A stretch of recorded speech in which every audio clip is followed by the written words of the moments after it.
we realized that one thing that we really didn't know is whether even when we have an intervention that is evidence-based and we agree that it's evidence-based, we still don't know much about the children who are not acquiring spoken language and how frequently that happens. Even for children who do all the right things, they start early, they receive an intervention that is evidence that uses evidence-based practices and all of that.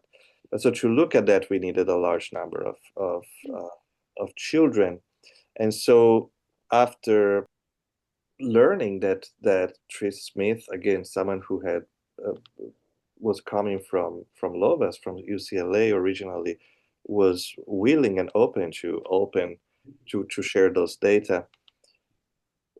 Then we started talking with other people at UC Davis and at the TEACCH program in North Carolina, which is one of the pioneering autism interventions in the US. And then we expanded to other countries. And the moment I involved Brian Boyd, then people started really trusting that this was going to be a good and respectful way to understand how can we make sure that our interventions work everybody. And so what we found in the end is that if we put all of those data together and we look at what happens when children receive these interventions for at least 1 year, and the answer is 2/3 of them who do not have spoken language to start with.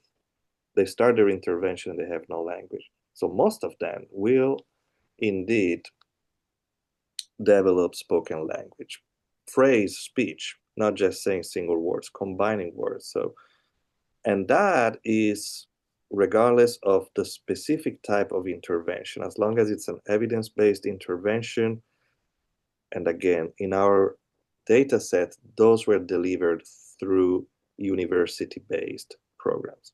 So they're probably higher quality than your average community program. So there is that.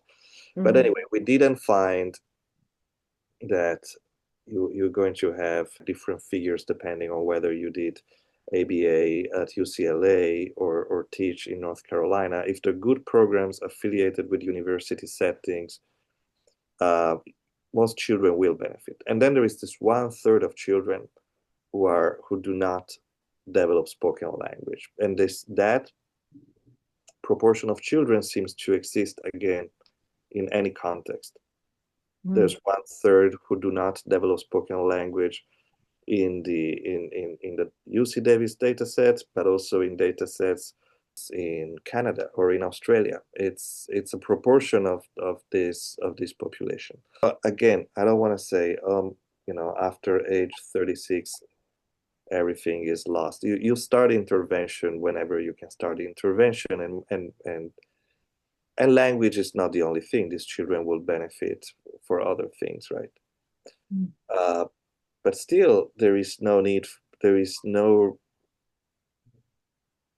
reason why a child who is not speaking and they're 2-year-old should not start in the intervention as soon as possible.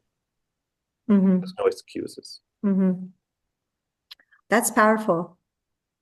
That's what we're hoping to see, is policy that is responsive, and again, there are existing guidelines or recommendations about pediatricians should screen children. Early intervention programs should be responsive should have programs that are designed for younger children, but they're not enforced. They're just guidelines. It's about the well-being of the individual. So we feel that the early intervention systems could do a better job ensuring that everybody is going to have as much power as possible to communicate.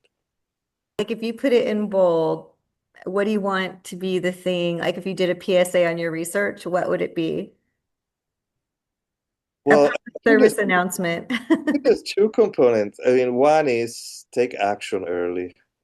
Don't wait and see. you're wasting time. I mean, you are denying children from opportunities to acquire, I think, the most powerful tool that they have to advocate for themselves. Spoken language is their best shot at advocating for themselves and for expressing who they are, what they want. You can do it in other ways, but it's more difficult. Mhm. It's less accessible to everybody. The second thing is that, is there an evidence-based program in your city? It's a good program affiliated with a university. Great, it's going to work for most, but not for all. Even in the best case scenario, we can expect 1/3 of children might not be responsive to that program. So that doesn't mean we don't do that intervention anymore. It means we need a special eye on children who might stay behind. They do exist. They require extra help. They require maybe a version of that intervention that has more um, additional strategies or more help, but we can't just be happy with the status quo. So that was very long. It's not supposed to be a single. No, I'm really appreciating this. Like, I'm really, really appreciating this.